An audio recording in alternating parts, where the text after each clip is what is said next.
Alexander Gottwald. I'm sitting here with Irene Khazars. She is, actually I'm pronouncing her name more the US style. She's living in New York, but she's born Russian in Petersburg. And she is a very complex personality. She's a philosopher, an artist, a visionary. And well, we want to talk today about the things that are going on in Ukraine. And we will see where this whole thing will lead us. Irene, I'm very happy to have you here. You're in Moscow at the moment. Is that correct? Yes, I am. Okay, so can you please give our listeners a little bit of background on who you are and what is your current purpose on this Ukraine thing? I'm a philosopher, a professional philosopher. I'm a PhD in philosophy, and I actually am engaged in this very specific thing. I'm engaged in ideological struggle. So this is basically my specialty within philosophy. So I don't do just epistemology or history of philosophy. I did the ideological struggle for my entire life. And everything that I do else, right? I do conceptual art, I do history of philosophy, I do representation of the most revolutionary science in the world, information wave technology of the quantum leap. So everything else that I do is actually just variations of the ideological struggle, because I firmly believe that when ideas, occupy the minds of many people, they become the material force. And with this kind of ideas, I deal with this kind of ideas. I deal with ideas that become the material force, that can destroy nations or they can create nations. So this is basically what I do. So right now, at this very moment, I'm engaged in writing a book. I have a contract with the American company to write a book on the wave pharmaceuticals.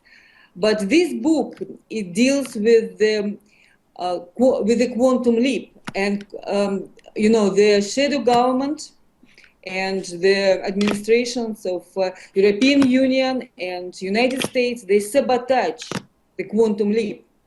And the components of this sabotage involves also the sabotage of our history, because these technologies are our ancestral legacy. Our ancestors, they had these technologies, and we Russians, we have these technologies in the most advanced form, because Russia and Russians were the cradle of the white race. Our culture started on the territory of Russia, and we have access to this technology firsthand because we have memory in our genome. That's why Russians are ahead of everybody right now. In 1985, CNN made a report about the advancement of this technology in Russia, and they said that Russia is ahead of everybody else for at least 15 years. But Russia is still ahead of everybody else, because everybody who developed these technologies in 1985 still do not have permission to leave the country, even on vacation. And these technologies basically involve the remote control of biosystems via the transmission of wave matrices. So you can remotely control climate, geophysical processes, you can control viruses, you can control human populations, you can control basically every component of this planet remotely via the transmission of wave matrices. You AIDS, diabetes, even type 1 remotely. You can have the unlimited access to energy, to resources, to food via the processes of transmutation from quantum vacuum.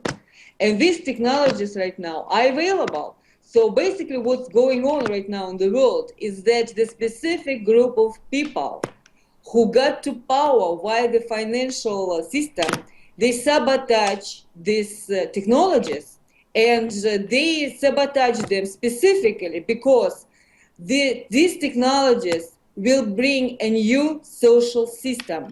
And this social system goes against their beliefs, their ideals, and their ideals are the slavery, the slave system, and the point is that this is their ancestral code. So we have our own ancestral code and they have their own ancestral code.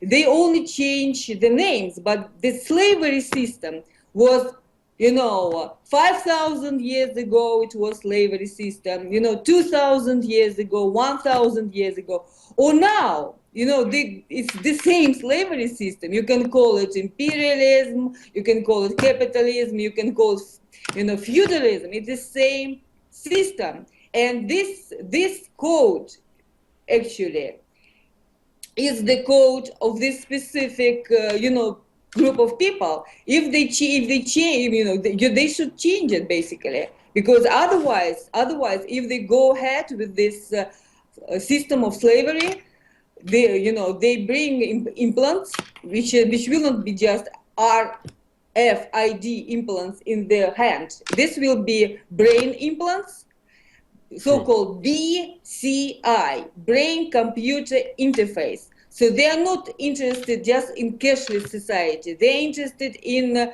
total, complete slavery, in transforming people into a herd, which can be remotely turned off, controlled remotely, like literally by robots, this.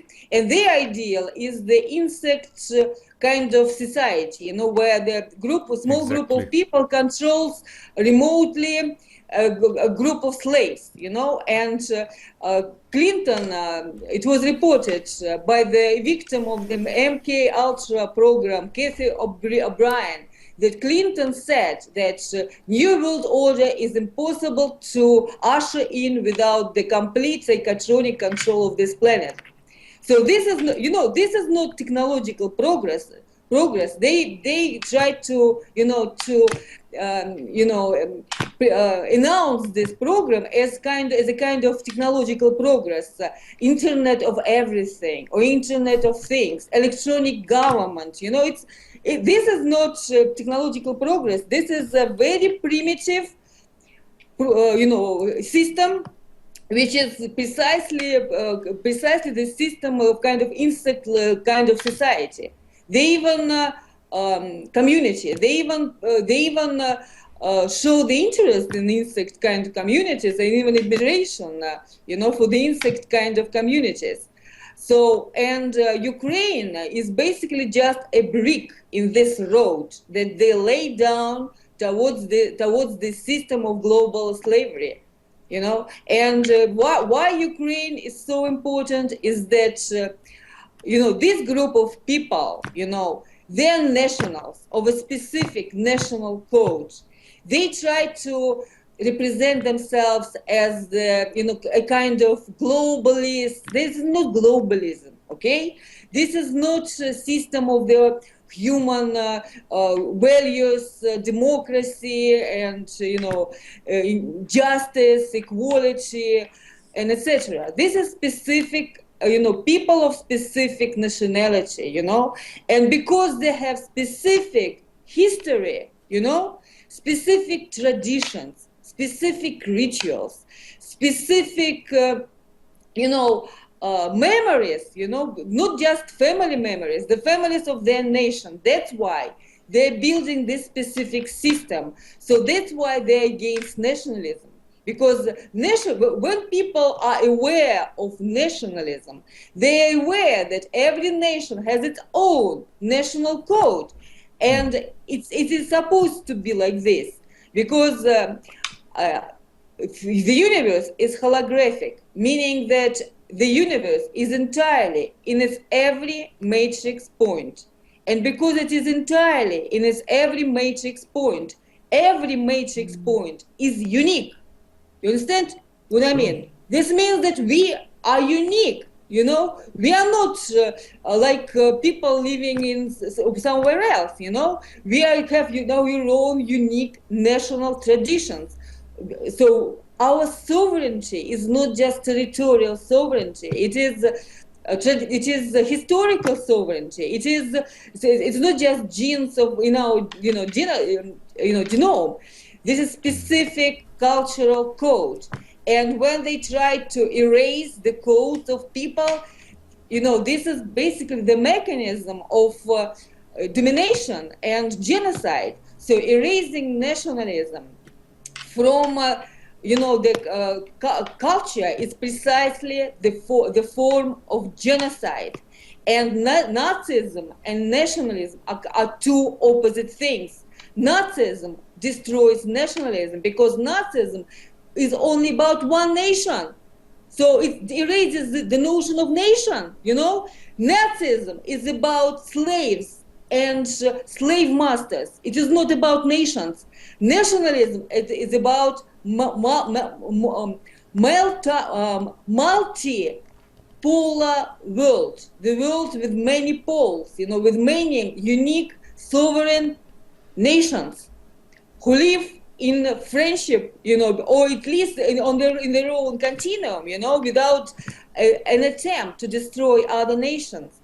And we, our ancestors, always lived according to the law of karma.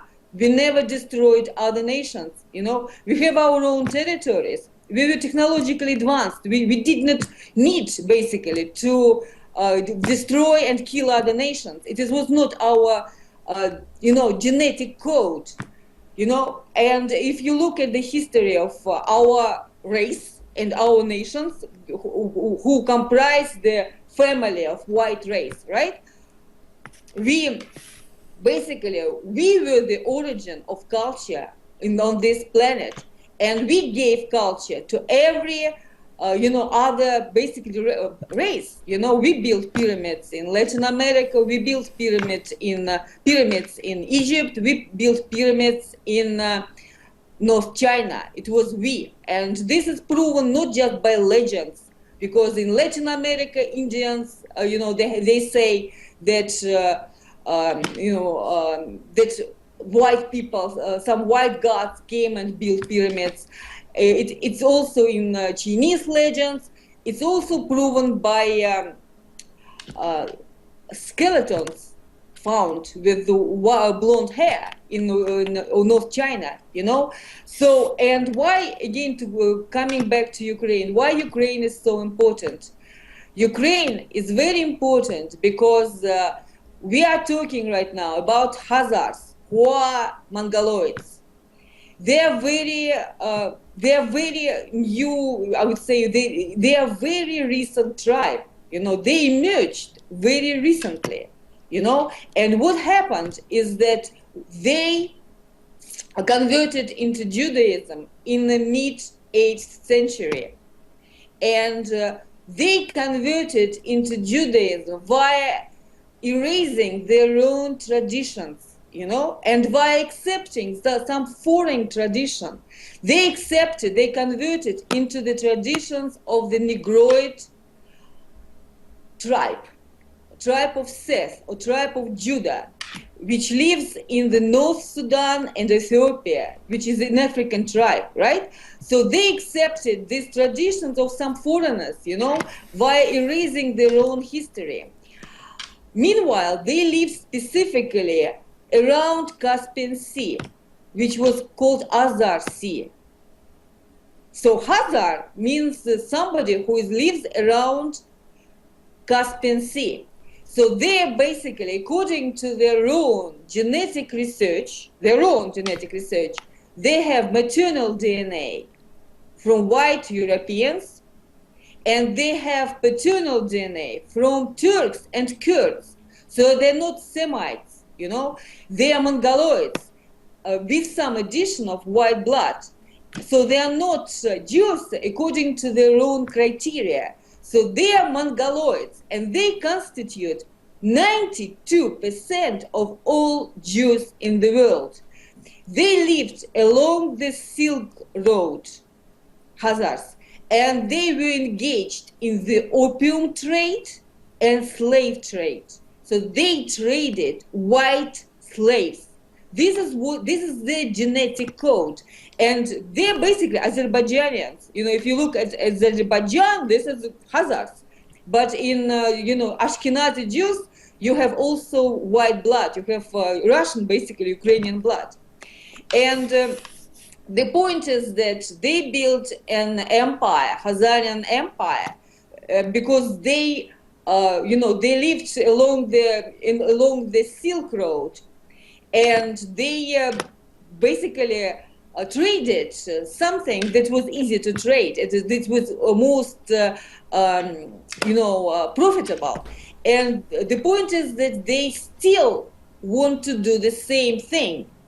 And they're still doing the same thing. So if you look at this so-called shadow government or the Committee of the 13 or whatever, these people who control the Western financial system, right?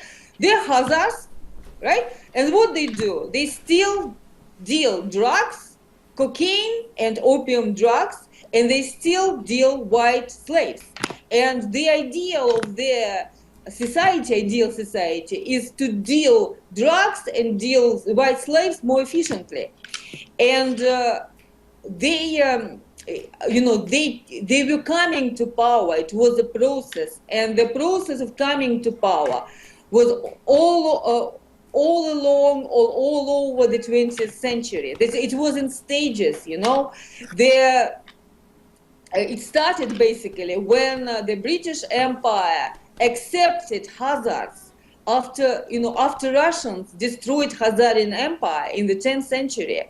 You know, they lost their land, which they took from us in the first place. They lost this Khazarian Empire. They went to basically Europe, and when they were kicked out from Spain for human sacrifices and drinking infants' blood, British Empire accepted them, and eventually they subdued the British Empire itself. And if we look at the founding of Freemasons in the mid 18th century, this was basically their, I would say, the conversion of their final conversion of Brits into the covenant nation. It was a complete conversion into the ideals of not just Judaism, but into the Khazarian Judaism, which is an extreme form of genocide, because they continue in their cultural code. They continue the ideals of genocide. So if you read Talmud, it's precisely about the struggle against all other nations and in enslavement of all other nations for the sake of global Khazarian Empire. And so this was the first stage, right? And then what happened is that they brought down French Empire, they brought down Russian Empire, and the Russian Revolution was made by Khazars. You know, I would say 90% or maybe even more of so-called communists or Bolsheviks, they were Jews. And I would not even call them Jews. They're not Jews. They are Turks from white mother, right? So Khazars.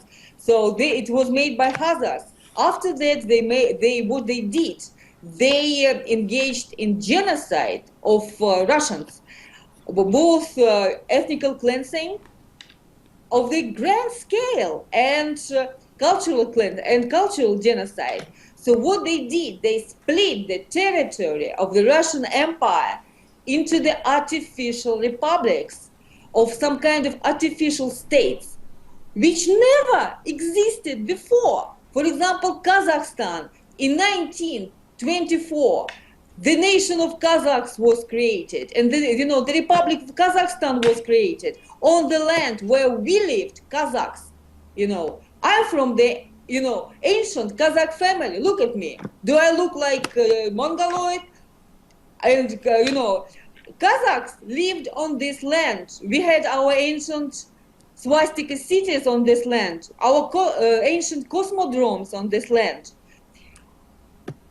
It is not just the remains of Archaim, our ancient city, which is dated 3,000 years ago. But it's much more ancient than this. It's also the remains of our skeletons with with white hair, with completely European features which were recreated in that area. There are no ancient graves of Mongoloids in Kazakhstan. Mongoloids were in minority in Kazakhstan. They were taken as refugees because we were not killers, we were not murderers, we never killed other nations. That's why 100 small nations are still living on the territory of Russia. So Bolsheviks, Jewish or Khazars, genocidal, I would say, freaks, they created Kazakhstan, and in 1922 they created Ukraine. There was never country as Ukraine. There was always a part of Russia, and it was called Mala Russia, meaning small Russia, and the language was the dialect of Russian language. So they created an artificial country, artificial state, republic with artificial language. And why they did it? Because Freemasons or Illuminati, which is also artificial, stupid name for enlightenment in France. It's stupid. I would never say Illuminati. I would never say Jews. This is Khazars who took control of the financial system of the world. So they basically, Freemasons, right, or Illuminati, just call them Khazars, who just want world domination, who are very cruel and have the same traditions as they had before. And they're not just have them in their memory, they recreate the same cultural code. For example, eating the ears of Aman on the holiday of Purim, right? If you look at Azerbaijan, there was a few stories just right now. A few people, right, they criticize Azerbaijan for killing Armenians in Karabakh, right? You know what Azerbaijanians did? They did threatening of these people. They said to them, we will cut your ears. So they have the same tradition of cutting ears. You never will find this thing in the Old Testament. This is Khazarian tradition of cutting ears. So they took on the Old Testament because it was very close to their own cultural code of the global genocide and global domination. Where, all these things like coming, occupying the land and killing everybody in this land and bringing all the churches down and killing infants. Our ancestors never had this tradition. In our cultural code, if you take, somebody in the battle, right? You let these people go in like 8-10 years. You let these people go or allow him to live in your land. That's how we got to this 100 small nations in our land. Because, they were fighting us, but then we just allowing them to live because we have huge land. If you look at Russia, it's still the biggest country in the world. So Ukraine is very important because it is a cornerstone when Zionism is getting into the new stage. It is the stage when it is not just the local land for Khazars. It is precisely the stage when they will start building the global empire. That's why Ukraine for them is so important. Ukraine, for the Committee of 13, or whatever you call them, it's more important than Israel because they never were in Israel, okay? Israel is not their land. Old Testament is not their book. They have nothing to do, both racially and historically, with the Old Testament Negroid Jews from the tribe of Judah. You know, this was the whole Old Testament is the stages of falsification of history. And right now, Khazars, they engaged in the most cruel anti-Semitic war in the world. The most cruel, ultimate anti-Semites are Khazars. They are not Semites, but they engaged in a horrific ethnical cleansing of Palestinians who are Semites, and Syrians who are partially white and partially Semites. And Ukraine, for them, is, as they say, is their motherland. This is what they do in Ukraine. They want, if you look, they want it back. And if you look at the leader of Chabad, Menahem, Mendel, Schneerson, very respectable. They announced him as their Messiah, right? He's dead already, but he's so respected by them that they announced him to be a Messiah, right? So there are documents about his agenda and about his strategy, and he specifically said that we should return Khazaria, we should rebuild Khazaria, and we should enslave Russians, you know, this, and Ukrainians, we should either kill them or we should enslave the rest. And this is precisely what is going right now in Ukraine. You know, events in Ukraine has nothing to do with democracy, has nothing to do with United States, has nothing to do with European Union. And both European Union and United States are fooled by Khazars, who use them as their disposable assets. What basically what's going on to both European Union and United States, they dilute, you know, white population. They bring the countries of the European Union and the United States to the stage when whites will be in minority, and when the white culture and our national legacy will be completely destroyed. Traditional, our family, you might say Russian Aryan family, you know, will be completely destroyed. Even the notions of, of man and woman and child, they bring in pedophilia, they bring in human sacrifice. They teach all over United States, in every city, they have Freemasonry lodge. And in this lodge, what do they teach? They teach them exactly what Menahem, Mendel, Schneerson said in his document. And what he said? He said, we will deprive them of their nationalism while we will be building our own nationalism, okay? We will deprive them of their history while we will teach them that we are the God's chosen people, right? Racially and ethnically, that we are basically our, their masters. They should accept us as, the climax of the development of the human race. This is basically what they're teaching all over United States. And all these, lodges, they basically do something that is against the American Constitution, something that destroyed the United States of America. The same is done to Europe. And all this comes to Britain Empire, right? To London, to the city of London.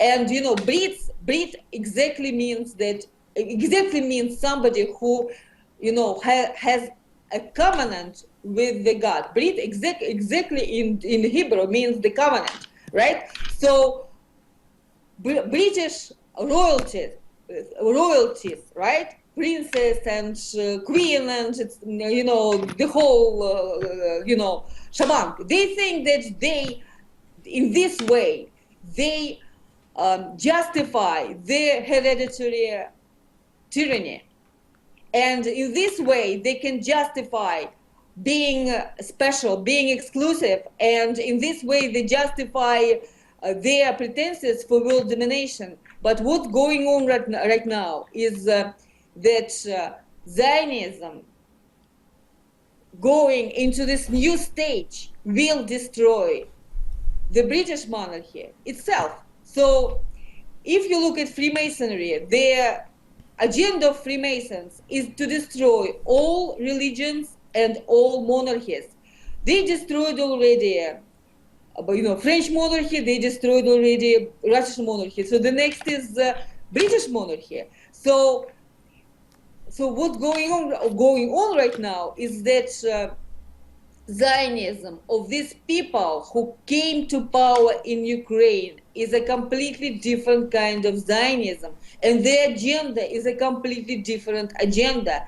And if we will allow them to go to power in Ukraine, these people will completely destroy our cultural legacy, our history, and they will destroy the British Empire itself. So the ideal of the British Empire is to build the Zion with the new king of Jerusalem, right? But if you look at what Khazars did already in the United States, they already have the king of Jerusalem. Because if you look at Mr. Obama, right, it's completely evident that he is not Kenyan, okay? And he is not American. He is not even born in America.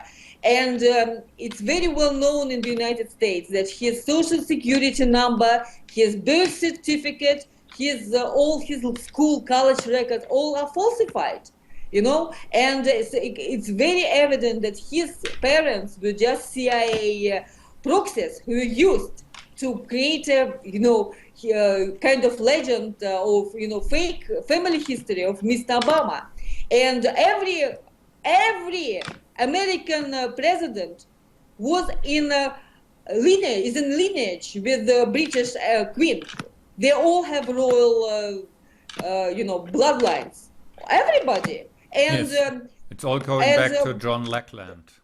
Yeah, and Barack Obama wouldn't have a royal heritage. No way. So, and he would be just a guy from the next door. No way. So, evidently, he's a special project of Khazars, and he is supposed to play some specific role, the role of Antichrist, right? Who is Antichrist? Antichrist is Satan. Who is Satan? Satan is Seth or Set. And Seth is the god of the Upper Egypt. He is the god of death and the god of desert. There is no other Seth. It's only one Seth, right? And there is a tribe of Seth that still lives in the Upper Egypt, right? And they have their royal lineage. And what is this royal lineage? This is the so-called Solomonic royal dynasty. And if you take Mr. Obama and you take all the representatives of this royal family, he looks exactly the same. They have specific, faces. They have very long chins. And, when Kissinger did this project of Mr. Obama, they found actually a woman who has long chin. They went to these kind of details, but her chin is triangular and their chins are very different. And if you look very closely at his face has nothing to do with Kenyans. Kenyans have very specific national kind of faces, very short noses, thin noses. He is no way Kenyan. He is precisely and can be nothing else, because they want global Zion. And who can legitimately usher in the global Zion? Only the person who is a direct descendant of King Solomon. Only the direct descendant of King Solomon can actually legitimately rebuild the Temple of Solomon, right? So this is basically what's going on with this project. And it's very important to understand that Obama operates in Ukraine as not as an American president, because Zionists want to destroy every national sovereignty and every national currency. They want to create one global Zion, with their own currency, which will be digital or cashless currency, and it has nothing to do with the United States or Russia or us, basically. according to their plans, we should be destroyed. There is the document by Menachem Mendel Schneerson, the leader of Chabad. In this document, he says, it is a speech which was secretly sent to Russia, and it's documented, it's a document. And in this speech, he said that you will never be able to change Russian Aryans. You can only destroy them. So this is the agenda. So at this moment, what's going on is that we should consolidate back all the components of our culture. We should unite, and we should realize that Ukraine for us is a battleground field for all of us to survive, because in their plans, either we get destroyed or we accept that we are inferior to them, and this is just, it's not just fake and mistaken, it is against the law of quantum physics, the holographic principle, and their understanding is inferior to science, it's anti-scientific, and because of this, they sabotage the quantum leap, because at this very moment, we can build teleportation portals, we can go to the other dimensions, we can have vimanas, we can cure incurable diseases, we can feed this world, we can get rid of poverty, we can literally, create a just world, and this is what, by the way, Russians were doing. If you look at the history, even if the history of the Soviet Union, Russians gave, they were giving to Africa. They never taking out everything. They were giving and giving and giving. So this is our cultural code. And Khazaria and we were in the struggle. So this would, everybody in the white world, every white person should understand that we were fighting these people 13,500 years ago. There was a global war, and there was another war 40,000 years ago. And this is documented by archaeological finds. That, this is very well known. You have radiological remains, you have radiation, high levels of radiation. You have our ancient cities with, molten walls from plasma weapons. It's all over the planet. So it's well known and can be proved that 13,500 years ago, there was a global war. After that war, the Earth axis moved, and this brought in the Ice Age. The entire Europe was lying under ice, and every white person, every European lived on the territory of Russia and spoke Russian.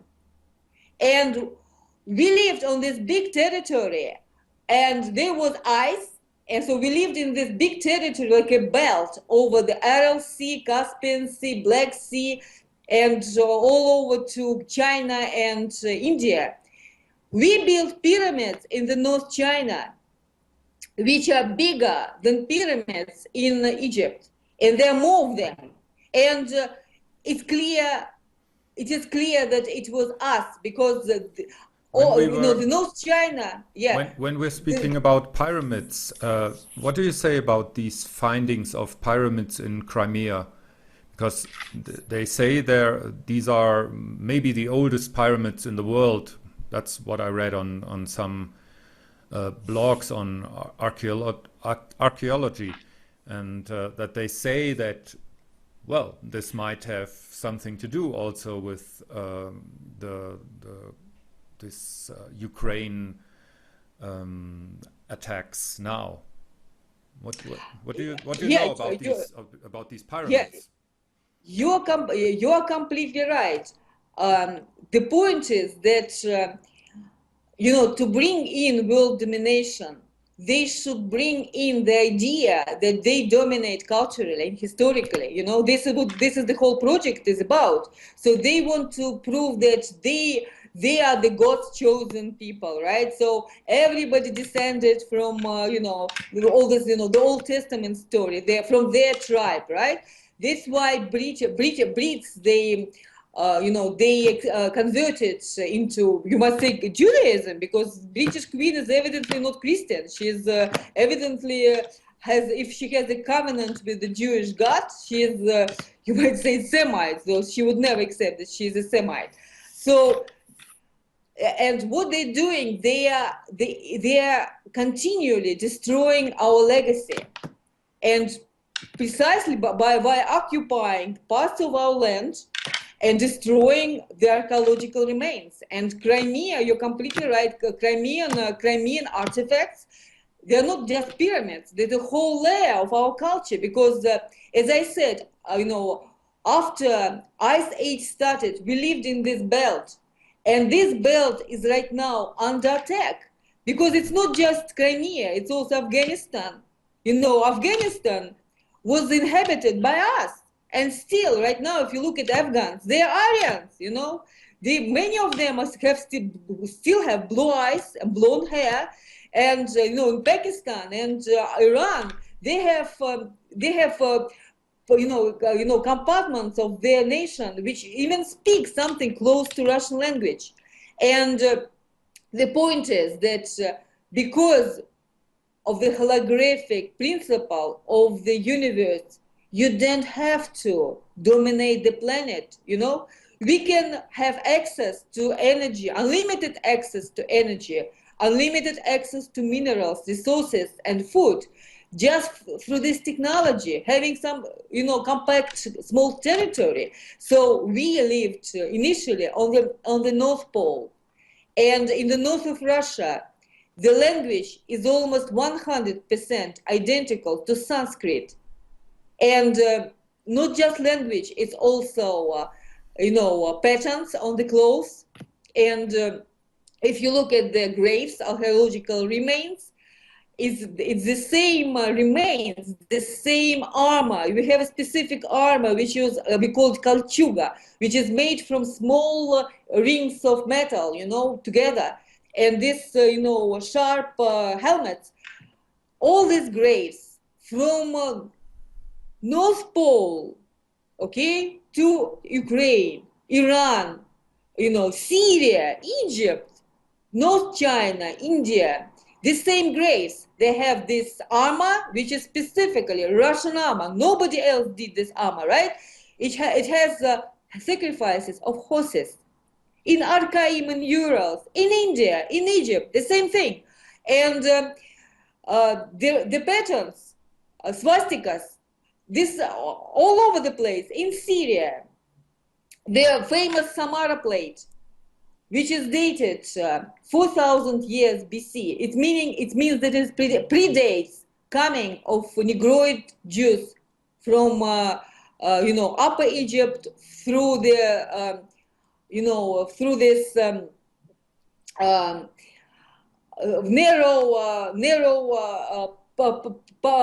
you know, narrow water between Sinai and Upper Egypt. This is the Suez Canal. no. I forgot the whatever. So they went through this very narrow place between Upper Egypt and Sinai, right? And this plate, Samara plate, called Samara plate, it predates their coming. It's dated 4,000 years BC, and this the same patterns, right? The same designs are found in Urals, and it's found in Siberia. So we are coming from the north, and these patterns in Siberia predates the same patterns in Sumer. You know, in Sumerian culture, we have, you know, swastic patterns, and they predate you know, the Old Testament culture. and it predates the Sumerian legends, I say mythology. So we were coming from the north, and so the same patterns, the same graves, the same rituals. We have the same marriage rituals and as in India, right? We have the same linguistic traits, and we have Samara in Iraq, and we have Samara in Urals. There is the river Samara from Urals to Volga. And Samara means, Samara means Ra, the river Ra, itself Ra. Ra is sun, the universal source of light.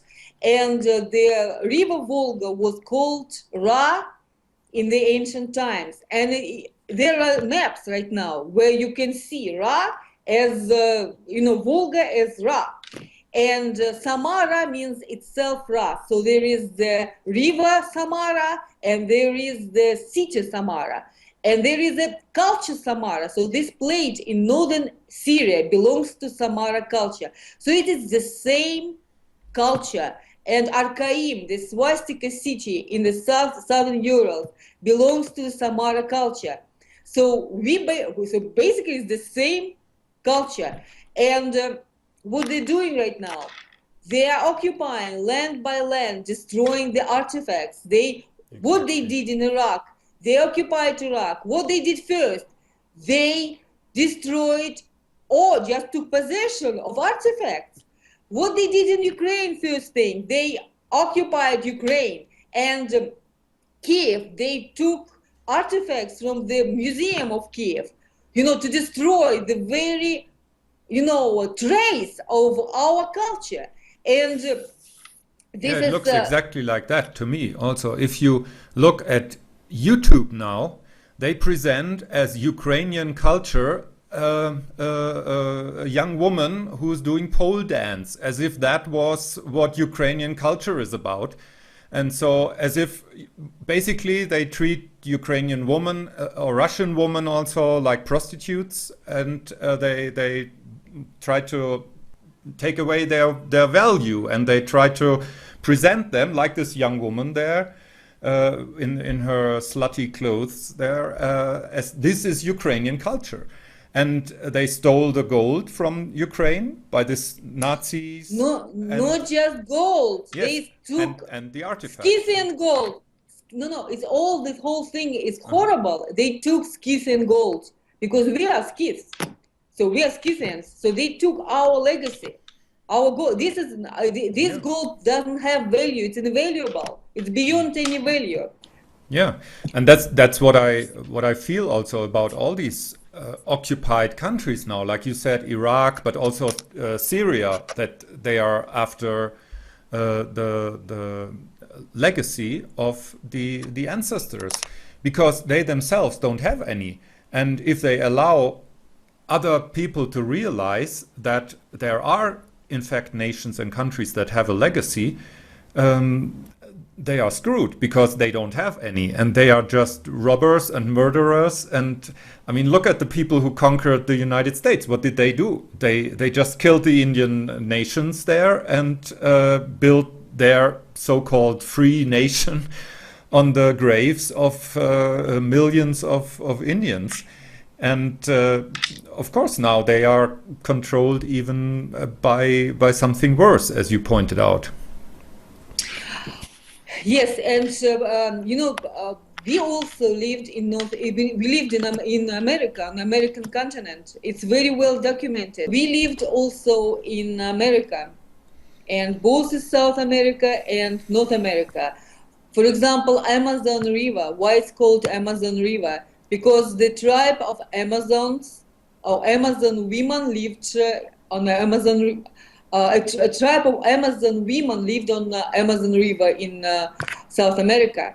And it's well known that Amazon women, Amazons, or Amazonki we say, are lived on the territory of Russia.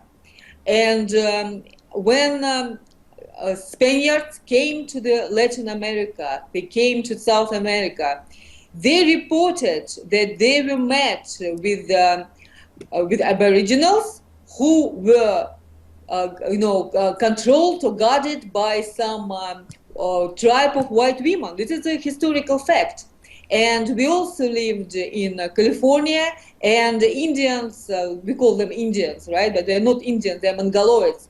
So North American Indians or South American Indians are Mongoloids. So Mongoloids reported that there were white tribes of white people who were living in this area, and they were much more advanced in their culture. And we lived in Arizona, we lived in Alaska, of course, and I just recently visited our ancient villages in Arizona, in Sedona, and the name of the village is Palatki, and Palatki is a Russian word. Palatki means tents, because we lived in tents. We were, when we were going from one place to another place, we used tents, right? And so the place is called Palatki, and it has very specific remains, patterns on the, on stones, big rocks, and these are swastika patterns and spirals. These are our legacy, and why we have swastikas and why we have spirals, because spirals, they depict how the soul goes from one dimension to another dimension. It's basically the depiction of the teleportation portal. And swastika is the center of our galaxy, and our galaxy rotates around its center, which is a black hole. And swastika actually depicts this rotation. And because the universe is holographic, meaning that the entire universe is entirely in its every matrix point. This means that we have the entire universe inside of us. So our third eye is precisely the center, coincides with the center of our universe. And that's why that's why swastika is so important. And I saw the vase just also recently in the Metropolitan Museum in New York. The vase, it was an urn, a funeral urn of the archaic Greek culture, which is our culture, basically Russian Aryan culture, because it's proven, very well known that Greeks came to the territory of Greece from the territory of Russia. So this funeral urn depicts how the soul goes to the other dimension. It depicts the funeral procession, and then on the other side of the urn, like vase, big vase, it depicts precisely two spirals and the swastika. So the same spirals and the same swastika you can see in Arizona, and Arizona actually is Arya Zona, zone of Aryans. And in Aryan, if you look at Russian cities in Siberia or Urals, many of them have R as the root of the name of the city. Krasnoyarsk, Yari, Aryan. Yari means sunny, belonging to the sun god Ra. The sun in ancient Russian is Yarila, Yari, Ari. So Aryan and Yari is the same thing.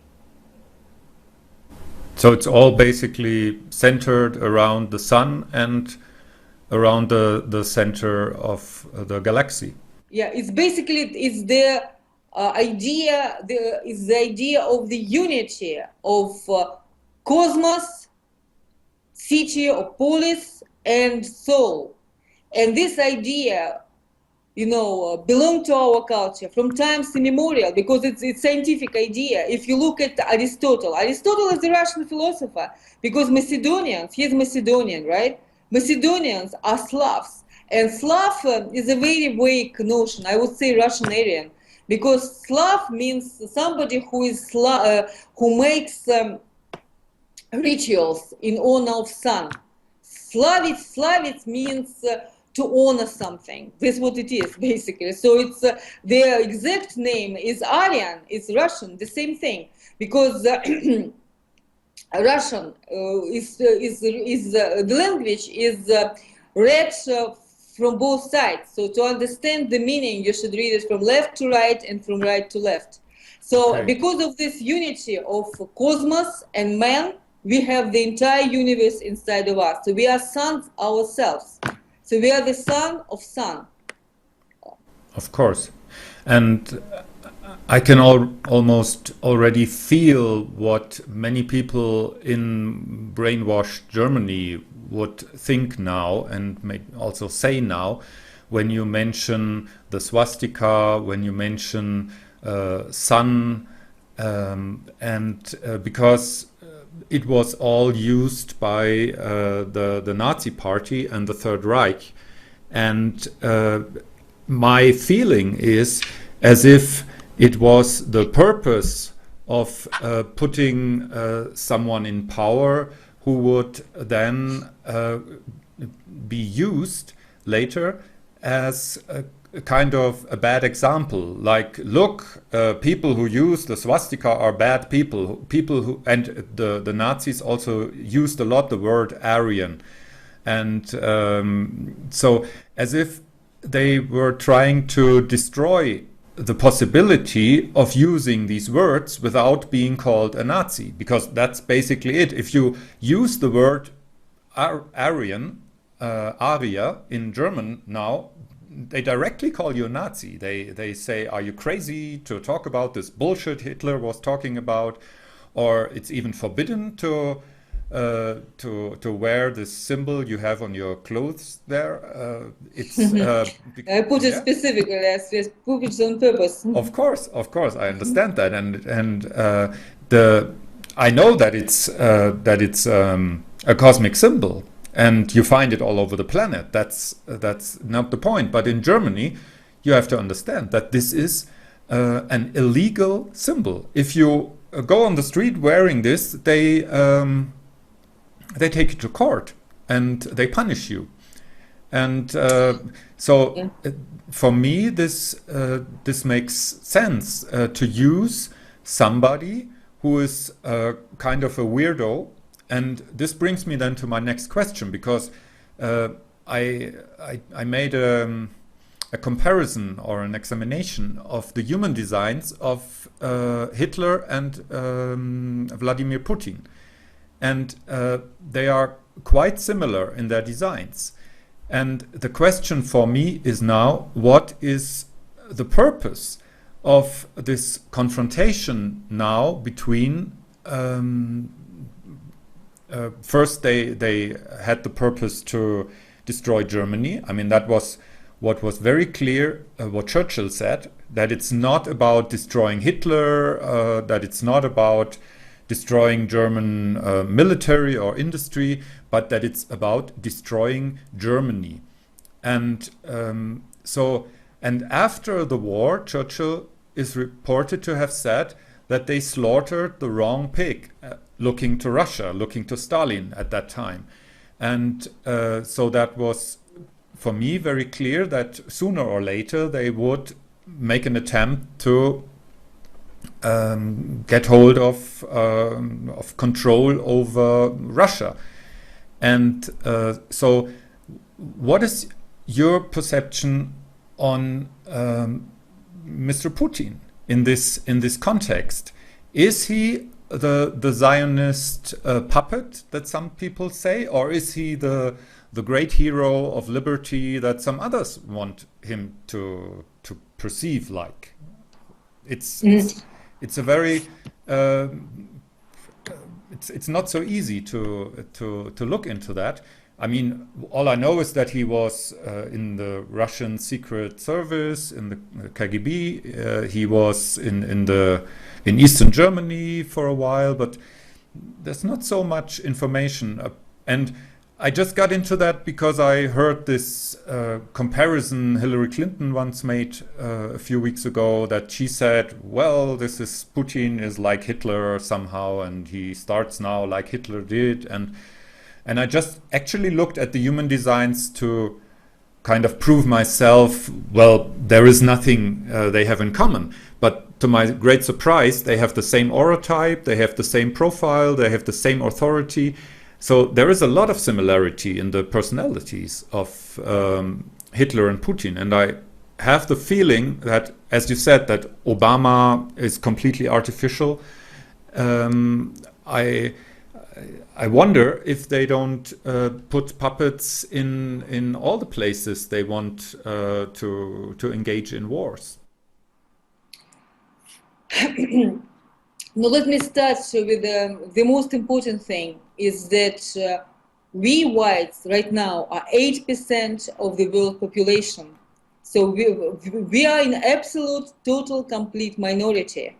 And this is basically right now we are at the the red line. So if you cross this red line, we disappear. So at this moment we should understand that all of us belong to the same family, to the same motherland, Russia. So Russia is our motherland. What they tried to do, they tried to erase our memory that we all came from Russia. So Germans, Eastern Germans, are genetically identical to Russians. You know, all the cities in old cities in Germany, they have Russian names. And Germans, Saxons who came from the West, they still have memory that before they came to the Latinized Germans, right? They were basically Eastern Germans from Russia, Slavs or whatever you call them, and even these Western Germans, right? They also initially were from Russia. We all lived on the territory of Russia and spoke Russian. So that's why Germany, they had Germans had a completely different mindset from the people who were, you must say, Latinized or converted into this kind of Old Testament or Judaic, Negroid virtues and values much earlier. And the mechanism of genocide is precisely first the cultural genocide and then the ethnical cleansing, And first comes the brainwashing, and then comes the actual destruction of the people. And this would happen to Germany. So I know that this is a new story. You didn't ask about it, but it's very important to mention this. No, and I agree, and because there is a political party in Germany, they are called the Greens, and they are basically the executors of this genocide in Germany. They hate Germany. Every leader of the Green Party hates Germany. That's for sure, and they always say how happy they are if Germany gets destroyed, and if the borders of France will match the borders of Poland somehow. So what does that mean? No more Germany.